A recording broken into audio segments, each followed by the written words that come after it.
Jonathan Hames was a determined, hard-working 15-year-old.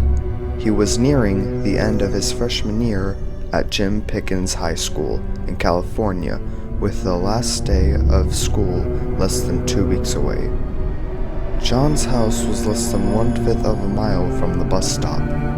It took him from 5 minutes to 10 to walk there, and it was directly down a street right at the intersection of an intersecting road known as LUCE Road.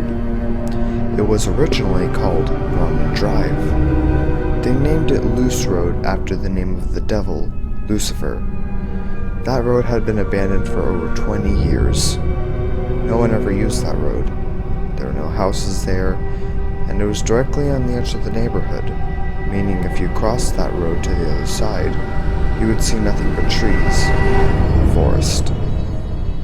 About 20 years ago, a group of individuals were accused of devil worshipping and of holding a satanic ritual on that road, which people believed caused the disappearance of 8 teenagers. Some people claimed that the Satan worshippers took the lives of the teenagers. Others claimed a demon roamed LUCE Road and took the 8 young adults. The individuals accused of devil worshipping were convicted of manslaughter, even though there was no proof the 8 teenagers were dead, and the individuals were sentenced to the death row. The reason the bus stop was held at the corner of that road is because 20% of students that went to Jim Pickens High School lived in John's neighborhood close to that street. The bus would drive at that corner, stop, pick up the kids, and turn around and drive back the way he came. People would live close to LUCE Road, but no one dared walk down it. Jim woke up that morning, took a shower, brushed his teeth, got dressed, ate his breakfast, his whole morning routine. When he woke up, the first thing he noticed when he looked out his window seemed odd to him. It was raining. It rarely ever rains in John's area, and when it did, you could usually predict it a week before it happens because of the formations of the clouds. But yesterday was sunny. John remembered it clearly. Not a cloud in the sky. While this detail in the weather did strike him as odd, he decided not to dwell on it too much. He grabbed his raincoat, boots, and his umbrella, and the protective plastic he covered his backpack with, and his mother just left her bedroom as he was walking out the door. "Be careful in the rain, Jonathan. I heard on the news there's supposed to be a thunderstorm later in the day. It's not too bad right now, but it's supposed to get worse in the middle of the day. That's why the school sees no problem in taking you in the morning, since the worst of the storm isn't here yet." John waved her goodbye as he went outside on the porch. Then he closed and locked the door behind him. On his way to the bus stop, the wind howled and roared as water flew up from the curb and hit him in the face. He tried to hold on to his umbrella as the wind blew the air upward, forcing John slightly off the ground, causing him to fall backwards on the sidewalk. His glasses flew up into the air and landed in the water flowing down the curb, and away went John's glasses. His vision was a little blurry, but he could see the clear outline of his glasses flowing down the curb around a corner going right, and he automatically ran after them, with the power of the rain and wind pushing his glasses swiftly ahead. What John didn't see was the sign on the side of the road he ran down while chasing his glasses that read the words LUCE Road. John didn't have time to think where he was going, or if he was going to be late for the bus. All he was thinking at the moment was, "I can't see without those glasses. I have to get them back." As he ran down the curb, his leg hit something sticking out of the sidewalk. A loose piece of concrete, most likely. He fell on the sidewalk and rolled left in the middle of the road. As he got up, the rain was pouring down even worse than before.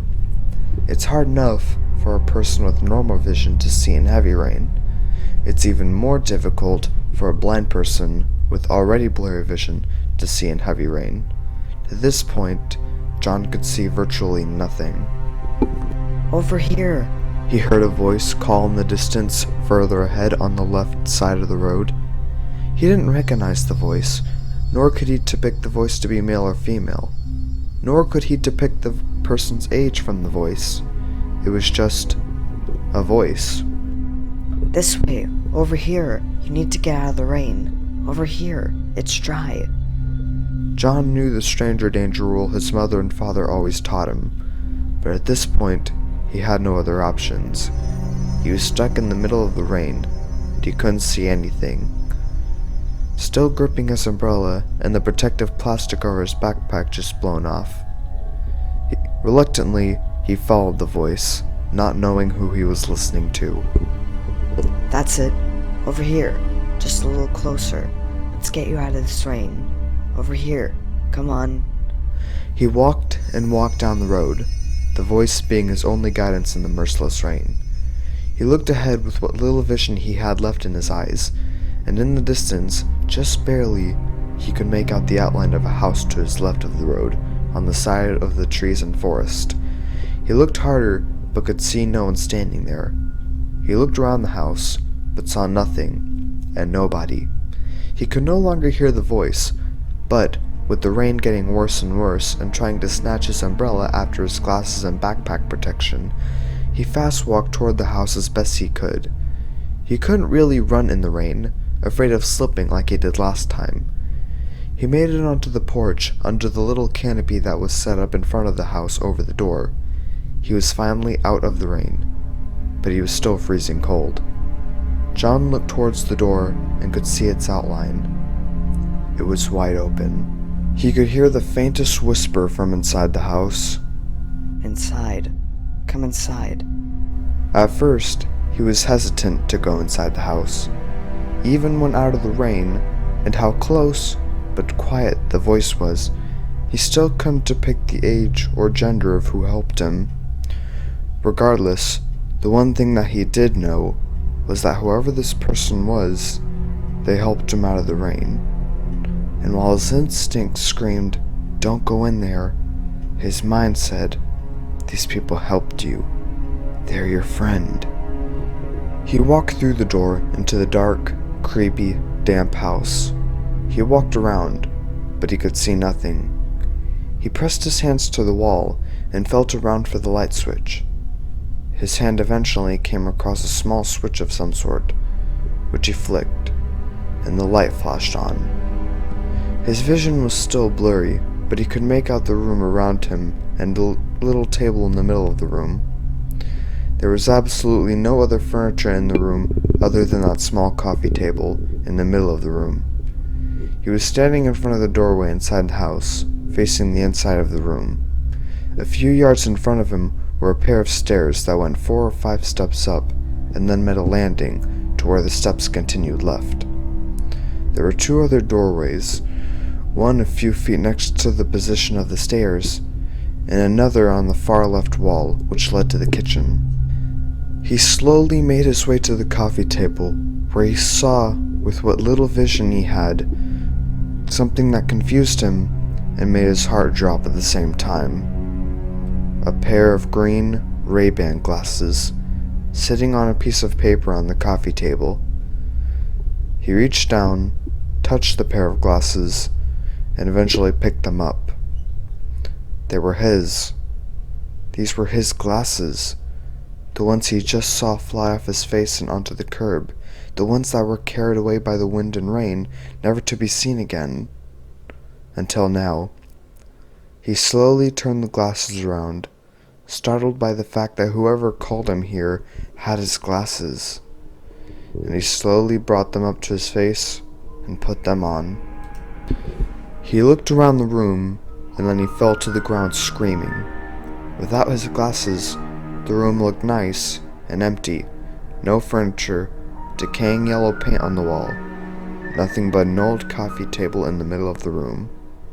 Without his glasses, it was just a room. But when he was wearing his glasses, the whole room was covered in rotten bodies, maggots, centipedes, spiders, and other disturbing bug-like creatures covering them.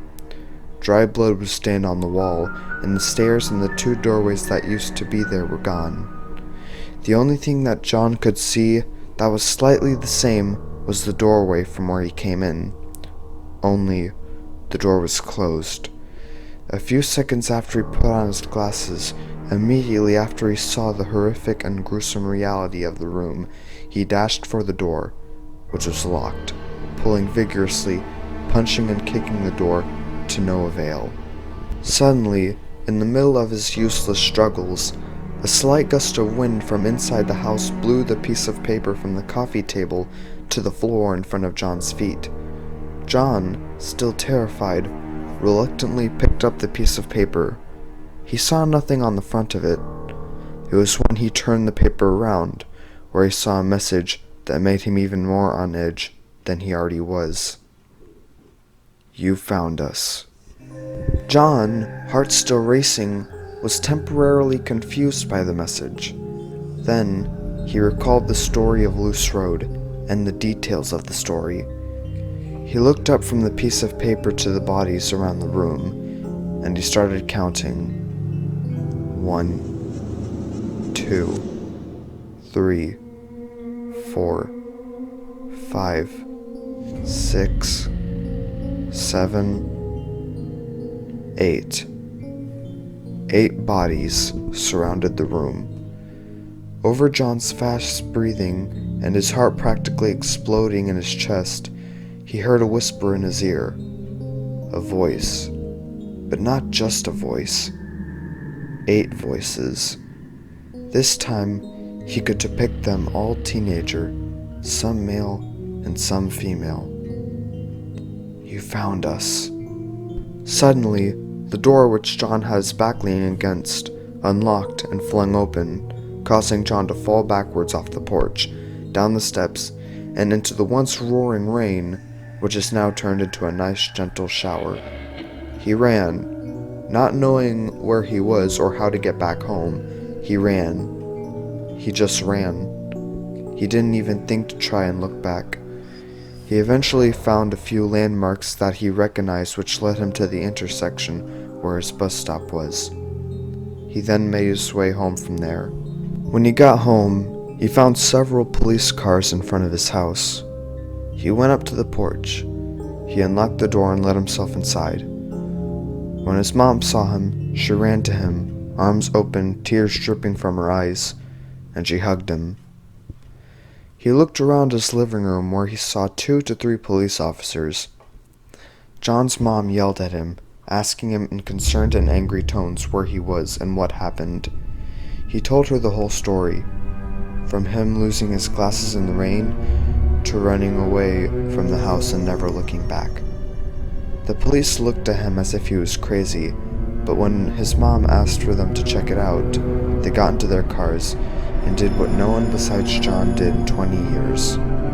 Went down LUCE Road. John and his mother waited for about a week until an officer came to their door with a report. He didn't find any house on the side of the road. There was just trees and forest. They scoured the entire road.